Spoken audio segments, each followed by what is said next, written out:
So the Wall Street Journal editorial board with this, quote, the IDF takes grave risks to satisfy the U.S. president's demands on how to fight in Gaza. Israel gets little credit for its sacrifices. Israel has no good choices here, but America does. The president can focus on supporting a U.S. ally in vanquishing a genocidal enemy. Ari Fleischer, former White House press secretary and Fox News contributor, joins me now. This is war. I don't know where, it seems a short-term memory is happening amongst some in the White House and obviously many on the left, which is why the White House is sort of taking this stance against Israel, because we've got a presidential election coming up. And a lot of the hardcore left in the squad don't like to see Israel defending itself. But let's remind them, Israel did not start this war. Hamas did. Julie, what's happening now inside the Biden administration has a lot less to do what's happening on the ground between Israel and Gaza, and a lot more to do what's happening on the ground in Michigan and inside the Democrat liberal base, progressive base, which is a decidedly anti-Israel base. This is the result of decades of erosion among Democrats for support for Israel. And the Democratic elected leadership has tried to be strong for Israel, and then they are met by a grassroots rebellion. And this administration is increasingly, at least rhetorically, caving to that rebellion. That's what you're seeing. It's also caving to anti-Semitism and actually allowing it to happen in this country, because by denouncing Israel for fighting against Hamas, this war is about eliminating and eradicating Hamas. It's not about sending a warning, okay? Benjamin Netanyahu has said he's not going to finish until he finishes what he started, and that is to eradicate Hamas. Hamas has committed genocide, okay? And unfortunately, civilians do die in war. That is the part of war. But Israel didn't start this, and by pulling back, you're only just enforcing, you're only just empowering a terrorist regime that must be taken down and has worked for years and years and years to try to kill Jews. And that anti-Semitic, sentiment is being protested all over our country, and you don't see the president decrying that. You don't hear Kamala Harris decrying that, do you?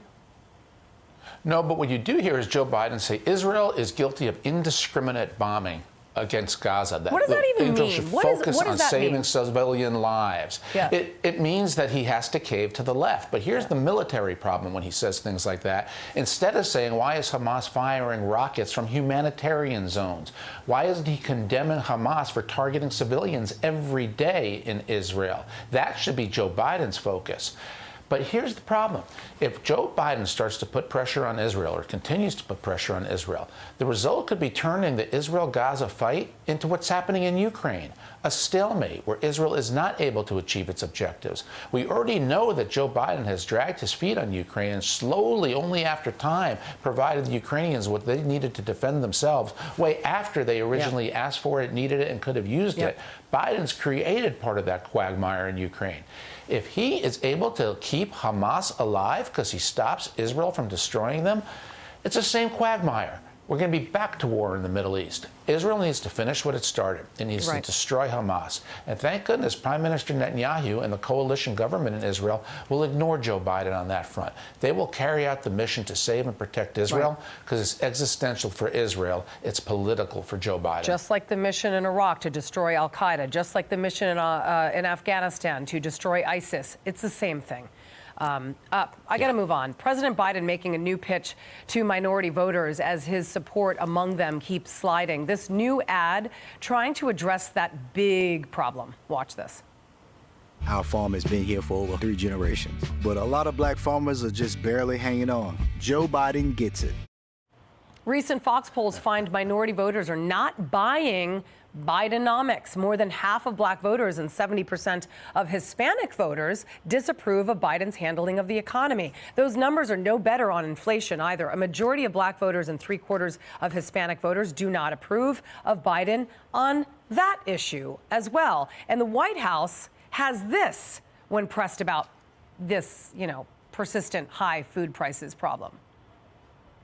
The president's going to continue to fight for the American people, continue to make sure they have a little bit of breathing room. Is there more work to be done? Absolutely. But we have seen some prices go down. Well, the New York Times reports that Biden aides met with black Democratic leaders this week. They are hoping to find a way to boost the president's numbers, specifically when it comes to black men. Okay. So I think Biden took it for granted. He just assumed that all African Americans would vote for him because he was the vice president to Barack Obama.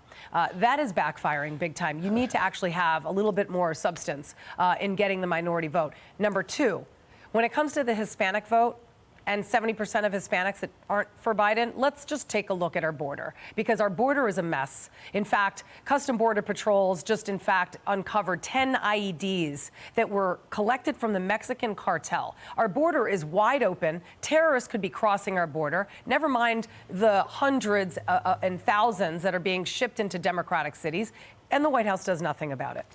So why would minorities then support the president?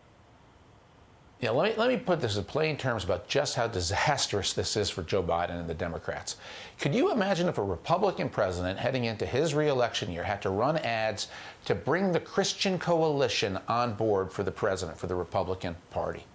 That is how serious the base of the Democrat Party is cracking.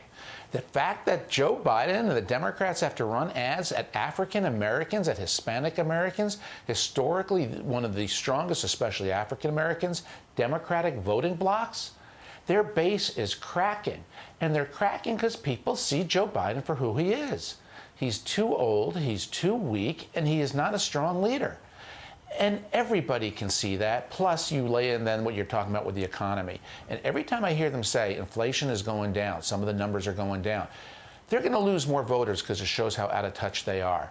They're talk like economists, where the rate of growth is slowing down.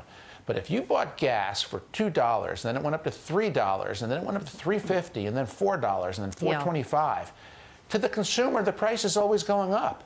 To an economist, the rate of increase is going down. Well, that's out of touch, and that's the reality of inflation. That's why it still hurts this administration so badly, even with the most current numbers. They're out of touch, they're in trouble, and they're losing their base. All right, Ari Fleischer, thank you very much. Great. Hey everyone, I'm Emily Campagno. Catch me and my co-hosts Harris Faulkner and Kaylee McEnany on Outnumbered every weekday at 12 p.m. Eastern, or set your DVR. Also, don't forget to subscribe to the Fox News YouTube page for daily highlights.